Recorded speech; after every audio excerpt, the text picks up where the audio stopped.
मित्रों नमस्कार। मैं हूं करण, अध्यक्ष राष्ट्र धारक दल। मित्रों आज 6 दिन बीत गए। बांग्लादेश में वहां के अल्पसंख्यक हिंदुओं का नरसंहार, बेटियों का बलात्कार, दुराचार, उन पे अनाचार, अत्याचार, व्यभिचार अपने चरम पर है। मित्रों क्या कारण है कि हिंदुओं पे हर देश में इस प्रकार से अनाचार अत्याचार हो रहा है? एक लहर सी चल रही, एक वेव सी चल रही है। कनाडा में हिंदू मंदिरों को तोड़ा जा रहा है, हिंदुओं पे हमले हो रहे हैं। कई यूरोपीय देशों में, ऑस्ट्रेलिया में, पाकिस्तान से लगातार इस तरह की खबरें आ रही हैं। और अब बांग्लादेश में तो पूरी हद ही पार हो गई है। खुलेआम हिंदुओं का जिस प्रकार से नरसंहार हो रहा है, 1971 के बाद पहली बार इस तरह से बांग्लादेश में हुआ है, इतने बड़े पैमाने पर हुआ है। मित्रों क्या कारण है? क्या कारण है? 100 करोड़ हिंदू हैं भारत में, 100 करोड़ हिंदू हैं, पर क्या कारण है कि हम पे इस तरह से अनाचार अत्याचार हो पा रहा है? मित्रों आप याद करिए, 1990 में जब हिंदुओं का कत्लेआम हुआ, अयोध्या में नरसंहार हुआ, सभी हिंदू शांत रहे, चुपचाप सब कुछ सह लिया, सारे जुल्म सितम सह लिए। कश्मीर में जब 6 लाख से अधिक हिंदुओं को बेघर कर दिया गया, कश्मीर से बाहर खदेड़ दिया गया, जाने कितनों का नरसंहार, जाने कितनी बेटियों के साथ में दुराचार किया गया, हम सब शांत रहे, सब कुछ शांति से सह लिया। वर्तमान की बातें हैं ये सब, बहुत पुरानी बातें नहीं। और लेटेस्ट बात करें तो केरला में आ जाइए। केरला और केरला के आसपास हर साल सैकड़ों हिंदू बच्चियों को बहला फुसला करके ईरान, सीरिया, इराक, अफगानिस्तान भेज दिया जाता है। द केरला स्टोरी होती है उनके साथ में, जो जो घटनाएं उसमें दिखाई गई बेहकीकत है, होती हैं उनके साथ में, हो रही हैं उनके साथ में। और हम सब शांत हैं। हम सभी हिंदू अपने घर परिवार, अपने नगर गांव तक सीमित हैं। मित्रों क्या कारण है कि पिछले 9 वर्षों से पश्चिम बंगाल में जिस प्रकार से हिंदुओं पर प्रताड़नाएं हुई हैं, जिस प्रकार से जगह जगह पे हिंदुओं के घर में घुस करके बम से उनके घर को उनको उड़ाया गया है, उनकी बहन बेटियों के साथ में खिलवाड़ हुआ है पश्चिम बंगाल के अंदर, पिछले 9 वर्षों से लगातार हो रहा है। और हम सब बिल्कुल शांत हैं, हम सब अपने अपने काम में लगे हुए हैं, कोई फर्क नहीं पड़ रहा। ये सब प्रयोग था जो आप पे किए गए।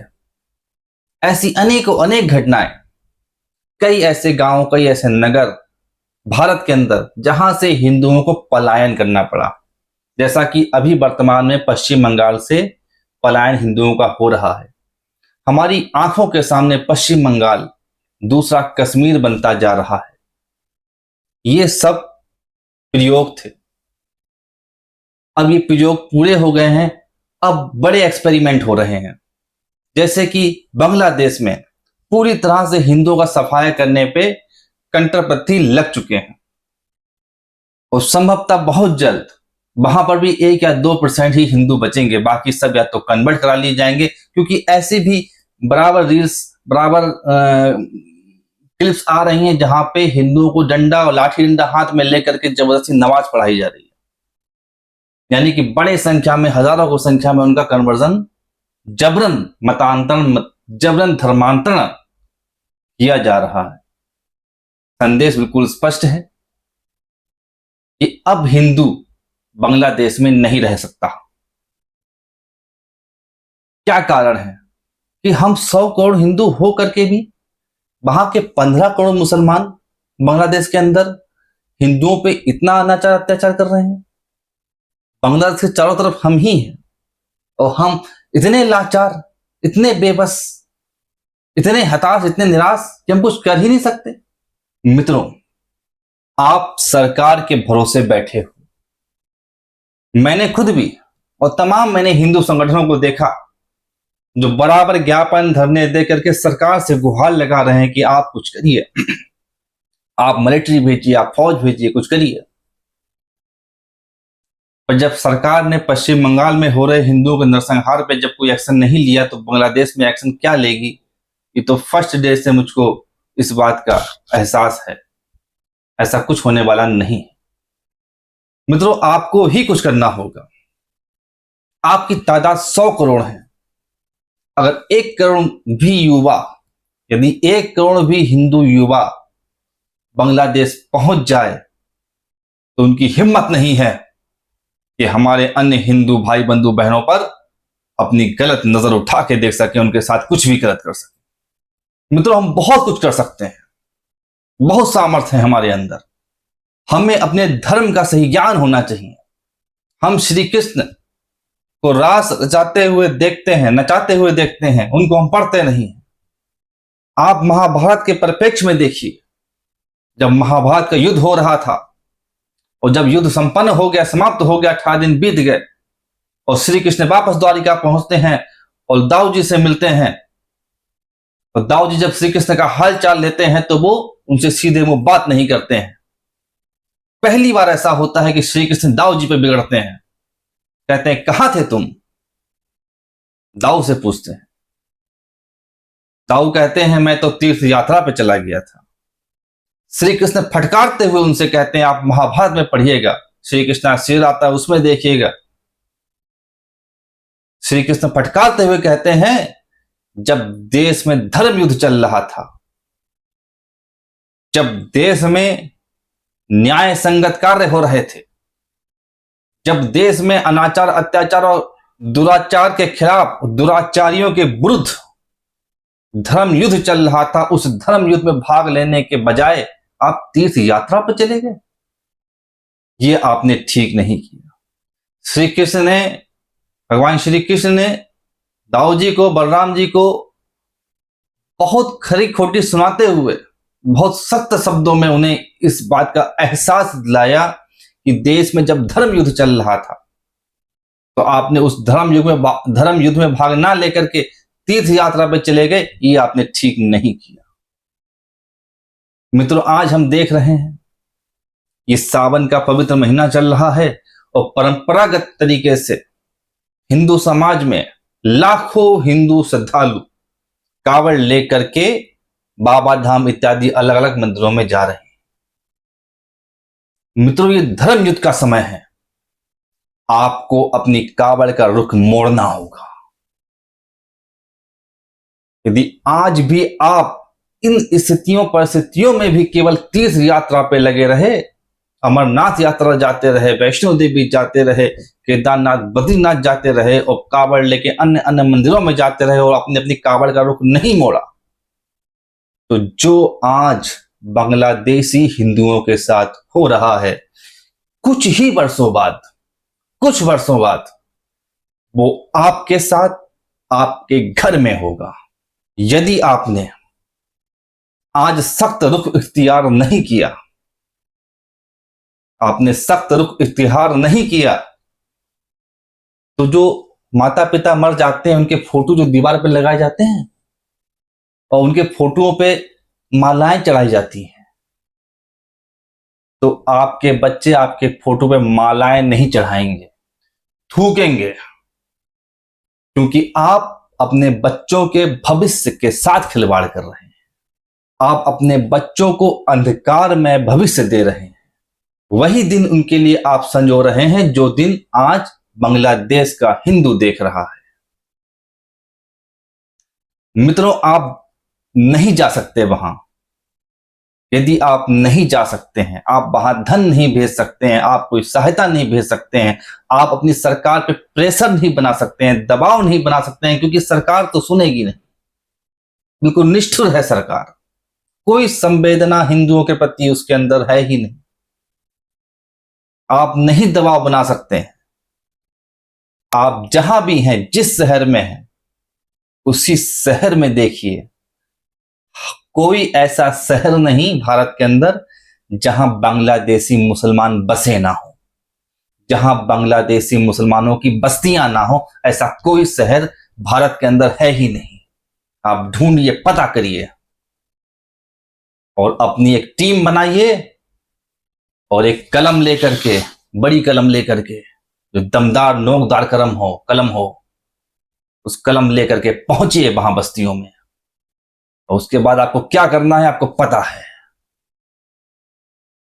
मित्रों, यदि आप शास्त्र पढ़ेंगे, हिंदू मंदिर बहुत टहलता है, हिंदू मंदिर बहुत जाता है, शास्त्रों को नहीं पढ़ता।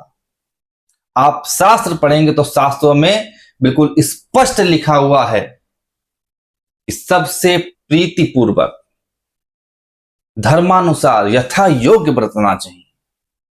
हर किसी से आप प्यार से बात करें, मोहब्बत से बात करें, प्रीति से बात करें, उससे प्रीति रखें, सबसे प्रेम रखें, पर धर्म अनुसार, धर्म और अधर्म को ना भूलिए, धर्मानुसार व्यवहार करिए, अपने स्वधर्म को मत भूलिए।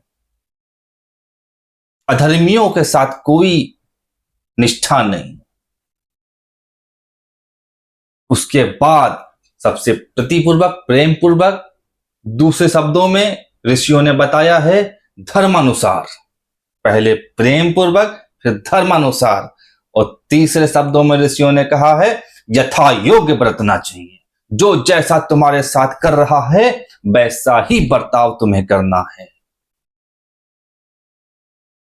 कब तक मरते रहोगे? यदि आज भी नहीं जागे तो तुम्हारा खेल खत्म।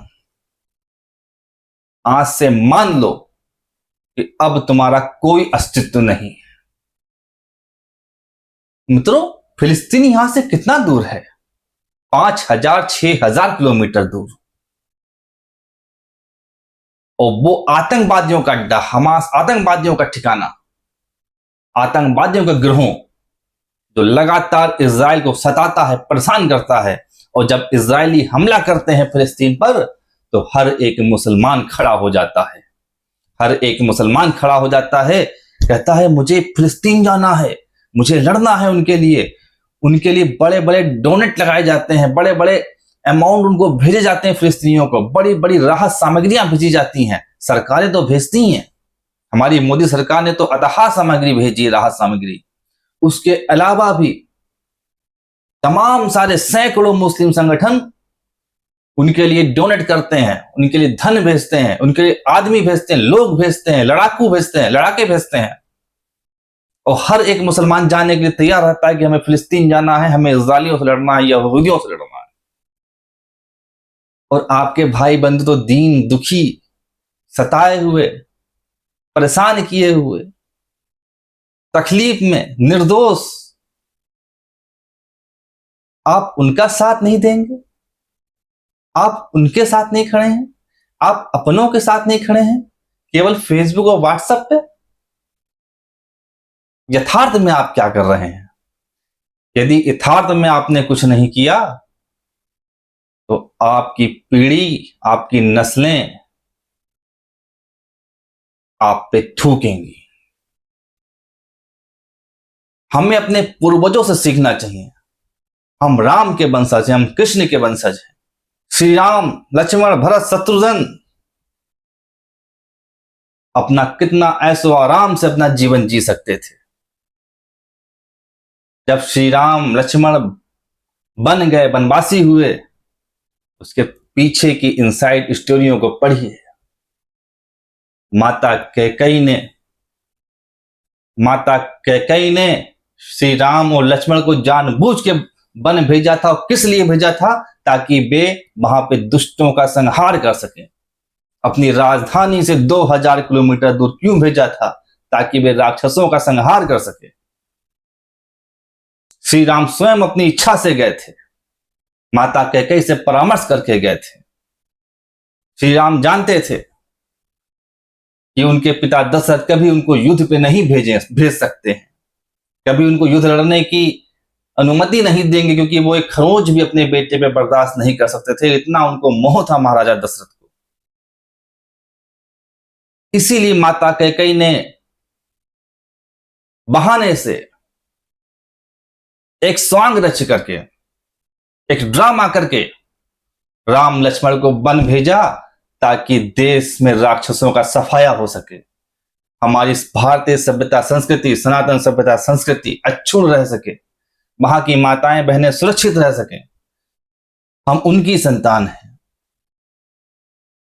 वहां की हमारी माताएं अपने दिल पे पत्थर रख के, अपने ऊपर सब कुछ सह करके, बदनामियां सह करके भी इस राष्ट्र की रक्षा करवाती थी, अपने बच्चों को बलिदान करवा करके भी इस राष्ट्र की रक्षा करवाती थी, इस सनातन की रक्षा करवाती थी।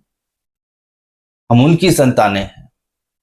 जब अकबर ने जबलपुर के छोटे से राज्य पर अपना कब्जा जमाने के लिए रानी दुर्गावती को पत्र भेजा कि अपना राज्य हमारे हवाले कर दो और हमारी अधीनता स्वीकार कर लो, तब रानी दुर्गावती ने कड़े शब्दों में चेतावनी देते हुए कहा, अकबर, अगर मेरा राज्य चाहिए तो तुम्हें मुझसे द्वंद्व युद्ध करना पड़ेगा। हमारी रानी दुर्गावती से युद्ध करने की अकबर की हिम्मत नहीं हुई और 2000 सैनिकों से लड़ने के लिए 10,000 की फौज भेजी थी अकबर ने, और उन 10,000 की फौज में महज आधे दिन के युद्ध में 3,000 सैनिकों को गाजर मूली की तरह काट दिया था रानी दुर्गावती ने, और बाकी की फौज दुम दबा के भाग गई थी। ऐसी हमारी महिलाएं, ऐसी वीरांगनाएं थी। हम उनके वंशज हैं, हम उनके वंशज हैं। रानी दुर्गावती के, रानी कलावती के, रानी अंबावती के, रानी लक्ष्मीबाई के, वेदवती के, गार्गी के, अपाला के, मैत्री के, हमारे यहां महिलाएं इतनी बड़ी विदुषियां, वीरांगनाएं होती थी। हम उन वीरांगनाओं के पुत्र हैं और हम अपने भाई बंधुओं के लिए आज कुछ भी नहीं कर पा रहे हैं। लानत है हम पर। आज समस्त हिंदू समाज को एक हो जाना चाहिए। राजनेताओं से कोई उम्मीद ना रखिए कि वो आपकी सुध लेंगे। राजनेताओं से बिना कोई उम्मीद अपेक्षा किए अपने भाई बंधुओं के लिए आप इकट्ठे हो जाएं और देखें आसपास कहां कहां बांग्लादेशी बसे हुए हैं, कहां कहां बांग्लादेशियों की बस्तियां बसी हुई हैं, और वहां पहुंचिए और जो करना है आपको वो आप जानते हैं। अगर हमें कोई छेड़ेगा तो हम उसको नहीं छोड़ेंगे। यदि आप अपने अस्तित्व की लड़ाई नहीं लड़ेंगे तो बहुत जल्दी आपका भी नंबर आएगा, उसमें कोई दो राय नहीं है। आपकी आंखों के सामने आपका हिंदू राष्ट्र नेपाल पिछले 14 वर्षों में हिंदू राष्ट्र से वो कम्युनिस्ट कंट्री हो गया और आप शांत हैं। यही चुप्पी आप साधे रहेंगे। आज बांग्लादेश के मुद्दे पर भी यही चुप्पी साधे रहेंगे। इसकी बहुत बड़ी कीमत आपको चुकानी होगी, बहुत बड़ी कीमत इसकी चुकानी होगी। इसलिए उठिए, घर से निकलिए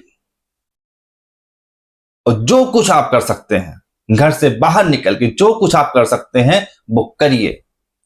सोशल मीडिया से बाहर निकल के जो कुछ आप कर सकते हैं करिए, जो कुछ भी कर सकते हैं।